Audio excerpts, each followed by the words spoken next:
My name is Dr. Siva Arunasalam. I'm an interventional cardiology here in Victorville in the high desert area. I've been in private practice now for approximately 20 plus years. And my educational background goes back to the last century, obviously. I did my undergraduate in University of Nebraska in Lincoln. And after that, I did my medical school training in Emory University in Atlanta, Georgia. After completing my medical school training in Emory, I decided to come to California, where I did my internship and residency training at UCLA, followed by my cardiology fellowship training at Cedars-Sinai Medical Center in Los Angeles.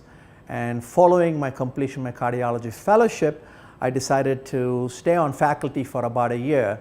Then I decided that it was the best option for me to explore what I wanted to do, what I wanted to develop. I had to go into private practice, and that's when I decided to move to Victorville in 1995. And I've been in practice since then. With the help of several individuals that I think you've already met, Dan Austin. When I was in medical school at Emory University, I was surrounded by giants of cardiology, believe it or not. Dr. Andreas Grunzig was the director of cardiology there, and he is the inventor or the pioneer in interventional cardiology.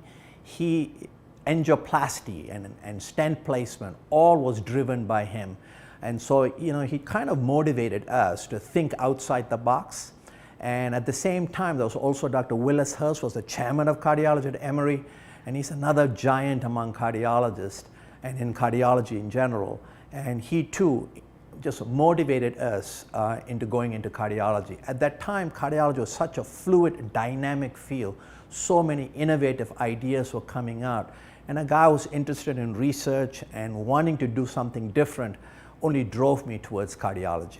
And that's what drove me towards maybe we need to think in terms of prevention, maybe we think in terms of something a little bit outside the box, nutrition for instance, to kind of help our patients so don't end up being really sick. And those who are really sick, how can we improve our quality of life? So that's what drove me towards developing these products that we have today.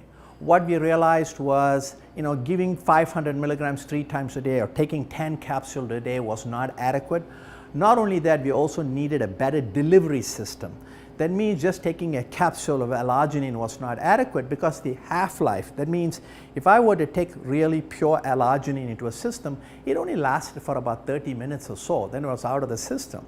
But we needed something that will last longer, have the desired effect, and so the desired effect could actually help the patient. A short-term benefit is not going to be adequate for our patient population. Whatever we are giving has to last 24 hours.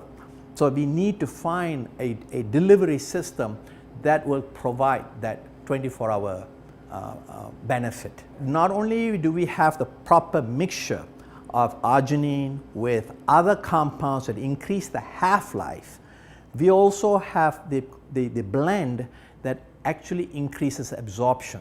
So did we not only increase the half-life of the complex that we have, we also increase the delivery, the bioavailability. So therefore, not only did we get the desired effect lasting longer, we got much higher therapeutic effect because of the compound mixtures that we have.